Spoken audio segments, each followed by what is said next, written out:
breaking news from KXAN News. Thanks so much for joining us. I'm Jennifer Sanders. And I'm Daniel Marin. We do begin with breaking news out of Houston. Rapper Travis Scott will not face criminal charges stemming from his Astroworld Festival. And a grand jury convened and considered criminal charges against Scott and 5 others for their alleged involvement in the 2021 crowd crush at his festival when a crowd of about 50,000 people began pushing toward the stage. Now, the jury ultimately decided not to indict. That crowd rush left 10 people dead and thousands more injured. Of the 10 deaths, 9-year-old Ezra Blount was the youngest. The other victims ranged in ages from 14 to 27. Medical examiners say they all died from compression asphyxia. And after the festival, Scott said in a video that he could not have imagined the, quote, severity of the situation at the festival in Houston. Well, also today, the U.S. Supreme Court striking down affirmative action in college admissions, forcing institutions of higher learning to look for new ways to achieve diverse student bodies. NBC's Alice Barr explains the vote and the reaction.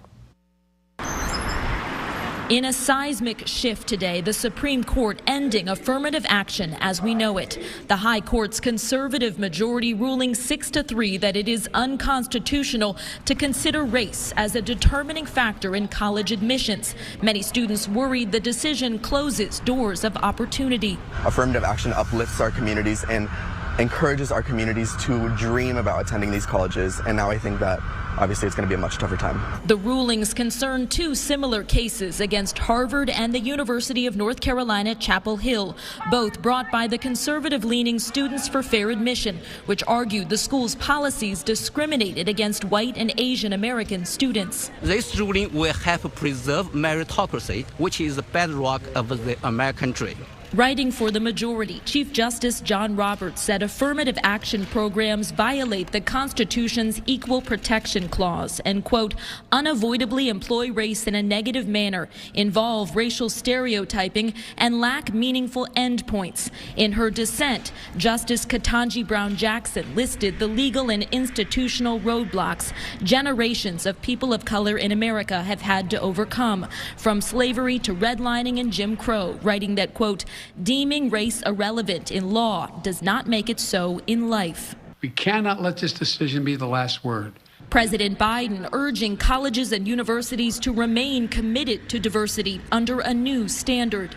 Where colleges take into account the adversity a student has overcome when selecting among qualified applicants. The court did leave the door open for universities to consider things like students' essays discussing the impact of race on their lives, quote, so long as that discussion is concretely tied to a quality of character or unique ability. In Washington, Alice Barr, NBC News. And ahead on KXAN News at 6 o'clock, we'll explain how this action could impact schools here in Texas. Well, tomorrow the Supreme Court is also expected to weigh in on the Biden administration's student loan forgiveness program as the fate of millions of borrowers hangs in the balance. U.S. Education Secretary Miguel Cardona says he is hopeful the justices will side with the White House.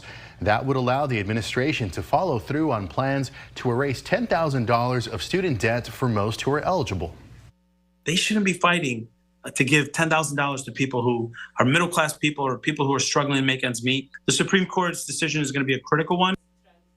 However, those challenging the forgiveness program call it inherently unfair to those who have paid off their loans or never took any out, arguing the president abused his emergency powers to do this. The answer is pretty clear. He did. And Gian Canaparo with the Heritage Foundation, a conservative think tank, says he believes the states objecting do have a solid case. The White House has yet to say what will happen if the court strikes down the forgiveness program. And regardless, payments on all student loans resume at the end of August. We don't need to free Rodney Reed. The truth will free Rodney Reed. But they will not allow the truth in the courtroom. And that's sad. Because justice denied for one is a threat to justice for us all. Well, that's Roderick Reed, the brother of Texas death row inmate Rodney Reed. Reed's supporters advocated for his innocence and for the end of the death penalty on the steps of the U.S. Supreme Court today. Now, this just one day after the Texas Court of Criminal Appeals denied Rodney Reed a new trial. Reed was convicted and sentenced to death in Bastrop County for the murder of 19-year-old Stacy Stites. That was back in 1996. Now, today also marks the 51st anniversary of the Furman versus Georgia decision, in which the U.S. Supreme Court invalidated all death penalty laws in the United States. And then on July 2nd, it will be the 47th anniversary of the 1976 Gregg decision, which upheld state death penalty laws. Texas is one of 27 states with the death penalty. Well, heads up for any of you 4th of July boaters. Today is the final day to use the boat ramp here at Mansfield Dam Park on Lake Travis. It is going to be closed indefinitely starting tomorrow due to low water levels on Lake Travis.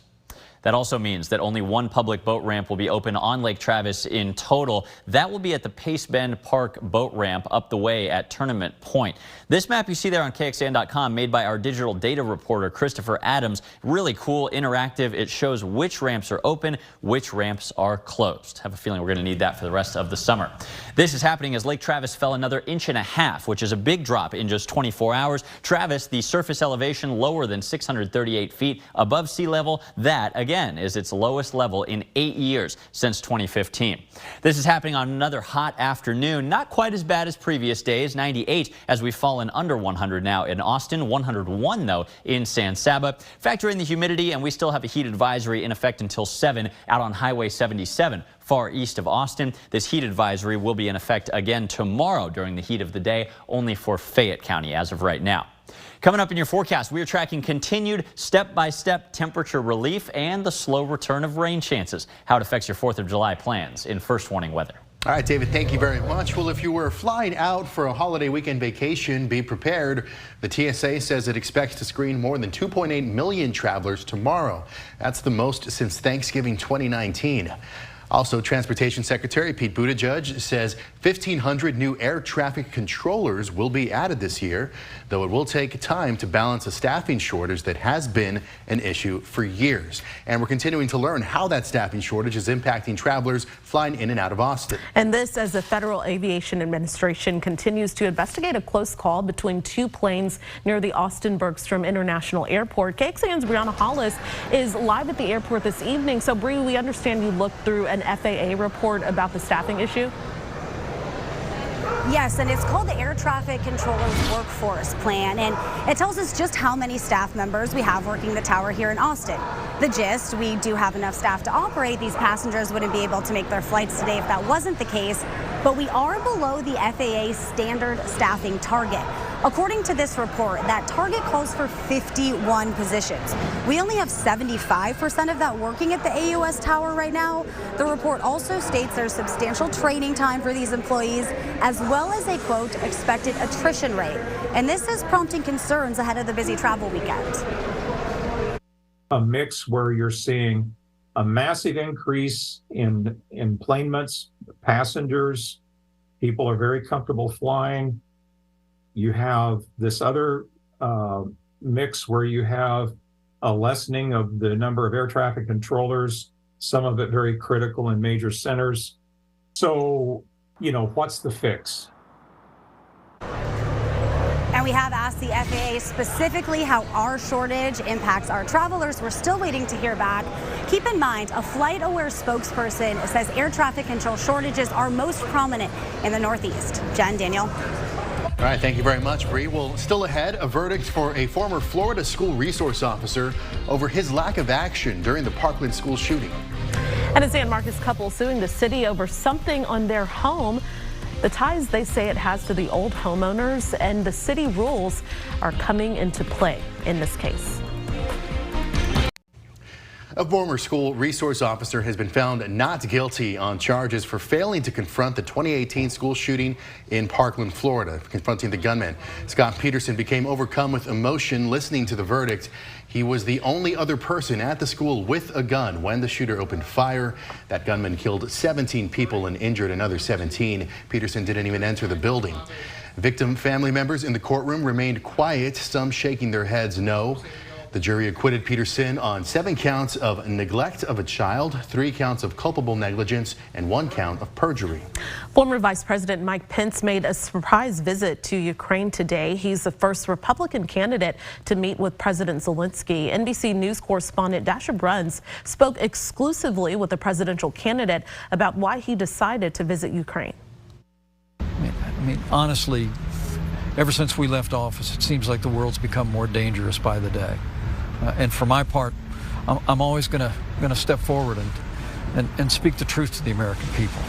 We'll let the polls and the politics take care of themselves, but for me, it was important to be here. And tonight on NBC Nightly News, Dasha takes us on Pence's visit, plus President Joe Biden and Pence react to the affirmative action ruling. With only 1.16 inches of rain in the bucket so far this month and June coming to a close tomorrow night, we are on track for Austin's driest June in 10 years. I'll show you when we see a little more heat relief and a chance of rain returning, though, after this. A couple in San Marcos is suing the city over a century-old metal balcony on their home. On it is the initial of a previous homeowner who the couple says had historical ties to the Ku Klux Klan. Now, the couple says this clashes with their values and they want to remove that emblem. But as KXAN's Sarah Alsheh explains, their hands are tied after the city's Historic Preservation Commission denied that request. I don't want that on my house. This letter Z. It doesn't represent our family's values. I don't want something like that on my home. It's at the center of a lawsuit. Christy Money and her husband are taking on the city of San Marcos and its director of planning and development services. But they don't own the home. We do. And it just felt so ridiculous. The metal decor sits on top of a balcony at their home in the Burleson Historic District. According to the lawsuit, one-time homeowner Frank Zimmerman installed it. He owned a local theater known for hosting Ku Klux Klan Day in the 1920s. Money says they didn't know about that when buying the house. We felt a bit heartbroken. We wanted to do our best to be a force for good, teach our kids anti-racism values, and so we weren't going to ignore it. Because of a local ordinance, Money had to apply to get permission from the city's Historic Preservation Commission to take the Z down. At this meeting in May, really seems like a character-defining element of the house. The whole point of being in a historic district, to kind of like respect the past. The request was denied. This wasn't my home. It felt like we were just guests here. The city of San Marcos says it could not provide comment on ongoing litigation. KXAN reached out to members of the Historic Preservation Commission. One said they preferred not to comment. Money says she wants more freedom to do what she'd like with her home. What we think is best for our forever home. Sarah Alsheh, KXAN News. And the family's attorney says the lawsuit is challenging the city ordinance that allows the commission to decide what a homeowner in the historic district can and can't do with their property. The attorney says in the next month or so, the city will have to file a response. If they don't reach an agreement, then it will go to a court for a decision. Millions of people are affected once again as smoke from Canadian wildfires drifting south. Now in Detroit, you can barely see planes taxiing on the runways at the airport. But as bad as that is, it still looks better than Pittsburgh. That's where you can't even see that skyline at all. Now the National Weather Service has said there appears to be, quote, no end in sight for the wildfire smoke. And David, you said that that's not smoke that we will see here, though. Our air quality is going to remain remarkably good over the next few days. It's rare for us to get a north or northeast wind during the summer. That's what it would take to bring us down here, or bring that smoke down here, and we're not expecting that to happen. What we are tracking, though, locally is a little bit of heat relief. Let me show you the map comparing current temperatures to yesterday's temperatures at this time. And look at this. We've shaved 4 degrees off of our 6 p.m. temperature compared to yesterday, and that's not nothing. That means instead of 102, we're at 98. It is still a hot and sunny afternoon, just not quite as horrible as most recent evenings. Factor in the humidity, though. that 98 does feel like 102 in Austin. The heat index above 105 in parts of Fayette County. That's where a heat advisory will be in effect again late tomorrow afternoon. This comes after a hot day, another triple-digit day here in June in Austin, 101 instead of the average of 95. And it's not just the afternoons, it's the morning. We can't catch a break. It felt so muggy out there. I was out jogging and it had that feeling like it did last week. 79, almost a record, which was 80 for today. And it's not only the days, it's the nights that are getting warmer as we alter our atmosphere. Climate change leading to a 2.8 degree jump in Austin's average summertime low temperature. This is a trend, by the way, that we're seeing nationwide as well. Current temperatures statewide, it's another hot day, but it's not as crazy hot as some recent afternoons. Remember San Angelo, Del Rio, above 110 some recent days. They've just been barely over 100. It's 96 up in Amarillo, 100 in DFW. This is happening because that awful ridge of high pressure that's been sitting over us for the majority of the past 2 weeks continues to slide a little bit farther east. On the periphery of it, we actually have a lot of severe weather ongoing tonight. A tornado watch for our friends up in Denver and northeastern Colorado. Nothing, though, in our area of the sort, as the high pressure is still overall in control. But as the high pressure continues to shrink away a little bit to the east, even weakening pretty significantly by this weekend, that's going to continue to bring our temperatures down a little bit each day and also bring a few more clouds, even a chance of rain. Now, as we look toward next week, this is when an even more optimistic development takes place. A little trough of low pressure, kind of the opposite of a heat dome. This could shave a little bit more off of our temperatures, and you guessed it, bring an even higher chance of rain. When that happens, you see the rain coverage stepping up, but that's not until after the 4th of July. Dry for a couple more days, a few isolated storms at most. On the 2nd, 3rd, and 4th of July, the rain chances for your 4th of July plans actually look a little bit lower in your latest forecast today. Maybe good news for your outdoor activities, but bad news for the high temperatures. I think we will stay below 100 through the 4-day holiday weekend for your plans, but just barely now. High temperatures on the 4th look a little bit warmer than we were thinking yesterday. Hopefully we can stay under 100, currently expecting 99. In the tropics, we got a couple storms not affecting us in the eastern Pacific, and also nothing affecting us in the Atlantic. We have the remnants of an old system here sitting in the open Atlantic, only a 10% chance of further redevelopment with that. This is a lower chance than what we saw yesterday, so not really expecting any big storms over the next week at least. Tonight's forecast, warm and muggy again, a few low clouds by dawn with lows reaching 78. Tomorrow afternoon, it's a hot day, but not as hot as the 101 today. We'll take it. 100 on Austin's 15th time to hit 100 degrees so far this year. We're not going to get a lot more triple-digit days over the next week. A slight chance of an isolated storm begins on Sunday, continues on Monday and Tuesday for your fireworks plans. Later next week, look at the temperatures coming down a little further. Mostly cloudy skies and a better 20% chance of a few hit-or-miss showers and storms each afternoon and evening. Well, if you're a diet soda fan, you may want to cut down on how much you drink. The new warning about a chemical in your cold can. The flagship Tiffany store in Manhattan filled with smoke this morning. According to the FDNY, they received a report of a transformer fire and evacuated about 100 people from the building. Now, the iconic store, made famous in the 1961 film Breakfast at Tiffany's, stands next to Trump Tower. 2 minor injuries were reported. An investigation into the incident is ongoing, but arson is not suspected. Well, attention diet soda lovers. A chemical in your favorite drink is expected to be labeled a possible carcinogen by the Cancer Research arm of the World Health Organization. Aspartame is one of the world's most popular artificial sweeteners, and it's not just in drinks, it's in a lot of other things like toothpaste, cough drops, yogurt.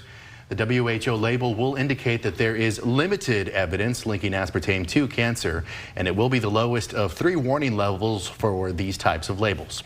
Overstock.com is changing its name. It's now becoming Bed Bath & Beyond. The online-only retailer is taking over the failed business's name after buying the intellectual property. Now, it will relaunch the Bed Bath & Beyond website in Canada within the next week, followed by a rollout of a website, mobile app, and loyalty program in the U.S. later on. And Overstock will not acquire any brick-and-mortar stores at this point in the deal. Well, coming up tonight on KXAN at 7 o'clock, we have The Blacklist, Law & Order SVU at 8, and then Magnum PI at 9 o'clock before we're back with KXAN News at 10. And of course, you can join us an hour earlier for KXAN News at 9 on the CW Austin. Here's where to find us.